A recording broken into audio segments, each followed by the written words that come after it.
Pemirsa, tepat tanggal 3 Mei merupakan peringatan Hari Surya atau Hari Matahari Sedunia.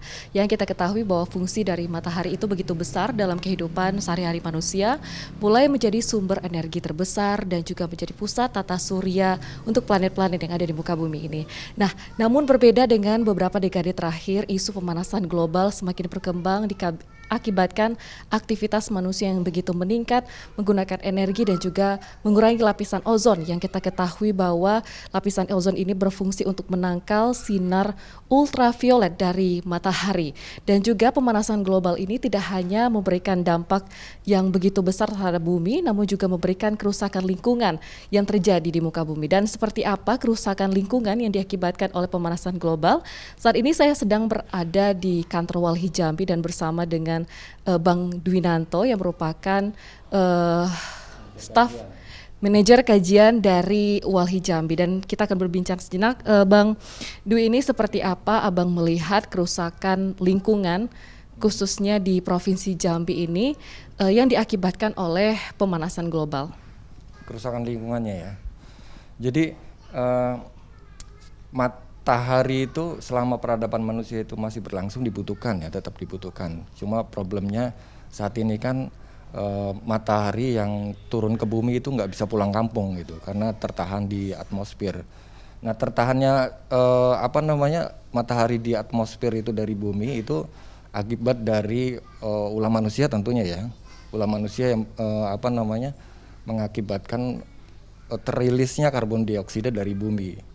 Nah, apa saja yang peristiwa-peristiwa terilisnya karbon dioksida dari bumi itu, salah satunya adalah kerusakan gambut, misalnya kebakaran hutan dan lahan, terus limbah-limbah domestik dan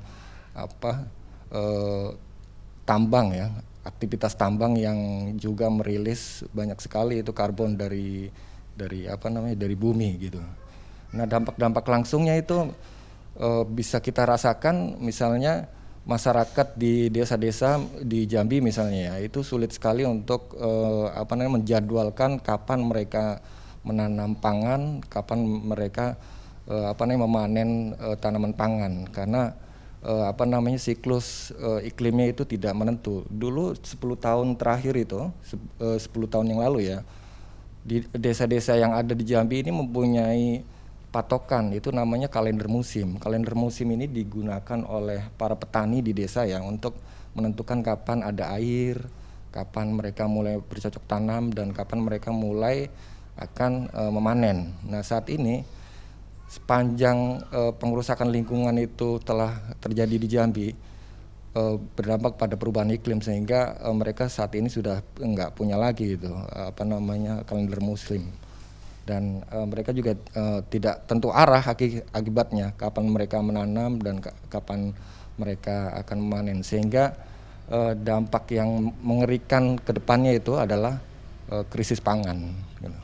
Krisis pangan dan krisis, tentu saja larinya ke krisis kemanusiaan gitu. Oke Bang, selain dari krisis pangan yang mungkin akan terjadi suatu saat nanti akibat dari pemanasan global itu sendiri, apa yang Abang lihat dampak dari pemanasan global yang mungkin sudah terjadi dan sering terjadi seperti itu di Provinsi Jambi, yang mungkin harus kita antisipasi seperti itu Bang?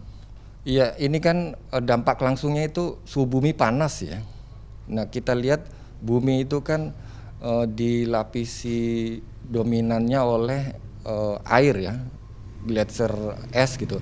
Nah, ketika suhu bumi itu memuncak panas, maka kutub misalnya itu, daerah kutub itu akan mencair. Dampak kutub akan mencair, es mencair itu akan naiknya tinggi permukaan air. Oke, baik, Bang Dwinanto yang merupakan manajer kajian Walhi Jambi sudah mau berbincang dan juga memberikan informasi terkait kerusakan lingkungan yang bisa dikatakan diakibatkan dari dampak pemanasan global.